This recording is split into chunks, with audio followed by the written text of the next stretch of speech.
Hello everyone, Spook Strickland here with you again. What have we here? Well, this is my Smitty Maelstrom Fuzz. It's a clone of an Fz-1 Maestro Fuzz, the one that runs on two AA batteries. As you can see, I got it all apart here. You might be wondering why. Well, common thing with these old fuzzes, and the clones as well, they sound best with leaky transistors. The problem with leaky transistors, it's very, very heat sensitive. I had this thing, it'd sound pretty good, you know, jamming out on it. 10-15 minutes in my house, then I would take it over to a jam session, and you know, somewhere through the session I would notice like, man, you know, this thing just sounds kind of lifeless, you know, it's kind of dying, you got to hit the strings a lot harder. You get it going and come back, it'd sound good and it'd sound bad, you know, and it was just bugging the heck out of me. I sent it back to Smitty, and he checked it out, and he couldn't find a problem, probably because, you know, he's got AC or something. And you know, and he actually put a trimmer on the input to boost it a little bit, and that kind of crutched it a little bit, you know, because it had a little bit more gain, so it stayed in the sweet spot longer. But eventually it petered out, and so I thought, well, I'm going to figure this thing out one way or another, you know, whether I break it or what, because, you know, it's not giving me the sound that I need for my gigs and recording, stuff like that. So what I did is I opened up the circuit, or opened up the back, and I put one of those pocket hand warmers on it, and then I just kept checking the transistor bias voltage, and eventually Q3 just went down the tube. You know, it went from where it should have been to, like, you know, 2.5, 3 volts, you know, between there, all the way down to like 1.17 volts, and it would just die. And so then I determined that Q3 was bad. You know, it had too much leakage. So what I did, if you can see this very well, let me see here. See, I got it hooked up because I'm playing it, but okay, if you look right in there, right in this, where is it? Hold on.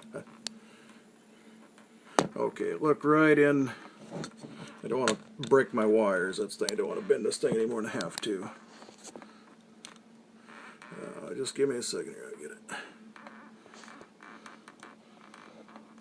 Okay, well, it's kind of hard to see, but what I did, I put a 1N34A germanium diode in there on Q3 from the base to ground, with the cathode facing ground, because these PNP transistors, and what that does, that counteracts the leakage. As the transistor gets hot and starts to leak in one direction, the diode gets hot and starts to leak in the opposite direction, and they counteract each other. It's not a perfect solution, but it's a good enough solution to keep you in the sweet spot, you know, in most normal temperatures. Anything from, you know, pretty darn hot now to cold temperatures, this thing works great. Actually, it starts to sound a little bit better as it warms up, whereas before when it warmed up, it just got worse and worse. And what I did to really test this thing out, I put it underneath that lamp there. And it's about a 60 watt light bulb, or 40 watt, something like that. Anyway, and played it for quite a while, and eventually it got hot and it started petering out again. But I mean, it was hot. I mean, it was like, you know, maybe like a 110-degree day or something it would take to get this thing to peter out. So that's what you got to do, you know. You know, I don't fault the maker of this thing, because, you know, it's germanium transistors. You know, they're a very finicky thing. You know, they give us this really great sound that we like, but a lot of that is due to their imperfections and their finickiness, and, you know, and it was kind of felicitous that we ran into the sound, you know, with these leaky ones, you know, because from an engineering standpoint, you know, you know, bad transistors shouldn't give you a good sound, but they do. So I would say, if you've got an original or a clone or whatever, and it starts to kind of taper off on you and sound weird, definitely look in at having somebody put a diode in there for you. And mine happened to be Q3, but apparently it's quite common for Q2 to be too leaky and to cause you problems. But the way you do that, you just heat it up with like a pocket hand warmer or a light like that. Just keep checking your collector voltages. Just check them, and you'll find one that it just starts creeping down, getting lower and lower voltage, and that's your leaky one. I mean, I suppose you could probably have two, and you'd want to put two diodes on there. But that definitely, for now, seems to have solved the problem for me. I'm gonna play with it for a couple more weeks and stuff, and see how that goes. And I'll give you a little sound sample here, so you can hear it. Prop the camera up there.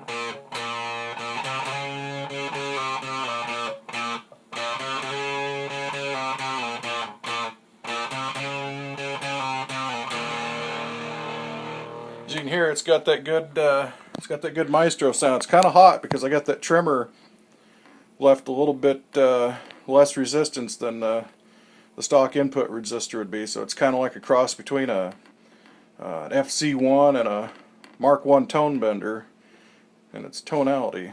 This is Spook Strickland. I'll talk to you later.